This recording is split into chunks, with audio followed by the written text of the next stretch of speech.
Hi everyone, welcome back to the lecture series. So we have seen the charge separation. In last videos we have seen the charge separation. The charge separation in the cloud was well explained by Wilson. Okay, so in what we have seen in Wilson's theory, we have seen the charge separation. The charge separation is happening. What about that? The positive charges. The positive charges are taking in the cloud in the upper part of the cloud, and in the lower part we are having the negative charges which we are having accumulating. Okay, so so in the cloud both the positive and the negative charges are being separated. Okay, so now we have to see about the Simpsons theory. So this is the another theory which explain the concept of your charge separation. Okay, so here what Simpson has explained, no, Simpson explained the theory is based on the temperature variations in various regions of the cloud. Okay, so in the diagram you can see here we are having various regions. Okay, so you can see the temperature difference also. Let me explain. So here this, assume this to be the air currents. Okay, so here you are having many regions are there. So inside the cloud itself we are having the various temperatures. Okay, so this is the cloud model according to Simpson's theory. Okay, so what the Simpsons has been explained, no, his assumption is based on the temperature variations in various regions of the clouds. Okay, so when the water droplets are broken due to the air currents, the water droplets are broken. Okay, so these water droplets will be acquiring positive charges and the air is acquiring negatively charged. Okay, similarly when when ice crystal is being struck by the air will be positive charges and the ice crystals will be negatively charged. Okay, so now you can see the diagram. Here it has shown an arrow is being shown, isn't it? So here you can, this is the movement of the cloud. So cloud motion is used from the cloud motion. Okay, see, you can see here. So here you can see the cloud motion. The cloud motion is from left to right. So from here to here you are having the motion of your cloud. Okay, so the cloud motion is from left to right. Okay, so the air currents, so how the air currents are formed, it is also shown in the diagram. Okay, so the velocity of the air currents is about 10 meter per second at the base of the cloud. Okay, so these air currents, what it will do, it will collide with the water particles at the base of the cloud.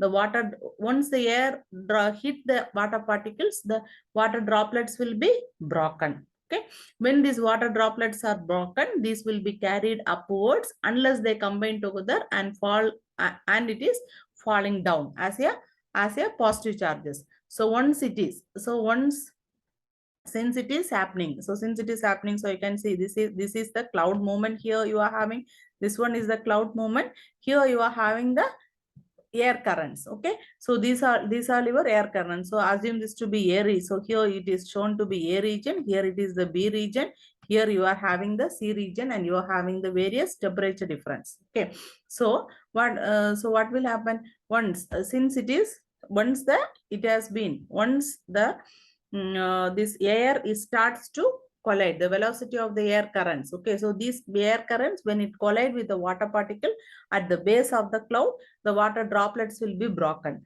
So once the water droplets is broken, they will be carried upward unless if they are not combining, if they are not combining together, and it is falling as a, and it is falling as a pocket of positive charges. So here you can see, so here you can see, sorry, here you can see the positive rains, isn't it? So positive rain. So once the air currents is being colliding with your water droplets, either the water droplets, either it has to collide down and it has to become as a positive rain, or it has to move upwards. Okay, or it has to move upwards in the upper region. Okay, so it is being moving upward in the upper region. So when the collision of the water particles, the air is negatively charged and the water particles are positively charged. Okay, so these negative charges, what they will do, these negative charges in the air will be immediately absorbed by the cloud particle. Okay, so which are again carried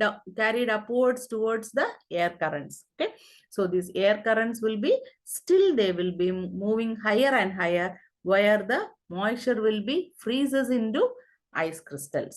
Okay, the air currents when collide with the ice crystals, the air is positive, as already we have explained, the air is positively charged and the ice crystals are going to be negatively charged. Okay, negatively charged ice crystals will be drifting towards the downwards of the region. Okay, so this is how the charge separation is happening in the cloud according to Simpson's theory. Wilson has explained that the charge has been, only we are having the positive and the negative charges are being separated in the cloud. Wilson has explained. Okay, so Simpson is explaining with respect to different regions. Okay, so Simpson is explaining with respect to different the different regions of the cloud is being explained by Simpson. Okay, so Simpson, here we are having the temperature variations are there, so you can see the temperature regions. So what will happen when the water droplets are broken due to the air current? So water droplets will be acquiring the positive charges where the air is negatively charged.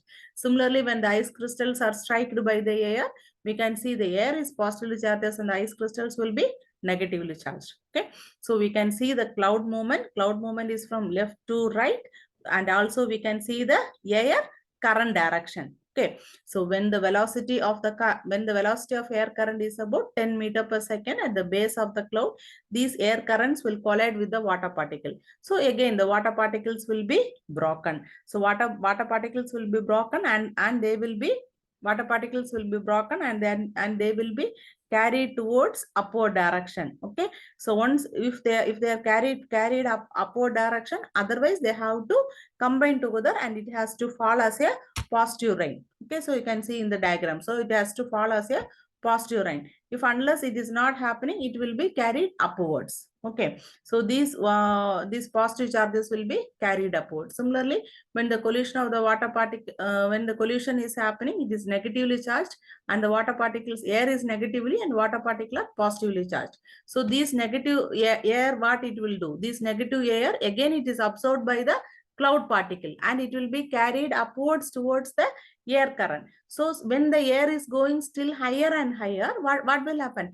There the temperature is difference, isn't it? Temperature difference is there. So there the moisture will be freezing into ice crystals. Okay, so now these negatively charged air, what they are going to do? These negatively charged airs are going to collide with these ice crystals. Okay, so when this air is colliding with this ice crystal, the air is positively charged and what will happen? The upper region of the cloud will be having the negatively charged ice crystals will be drifting down towards the lower region. Okay, so this is how that the charge has been separated. So here we can see, so once the air is moving, so once it is coming here, so these are the ice crystals. The ice crystals will come as the negative rain. Okay, so this is how the charge is being separated according to the Simpson's theory.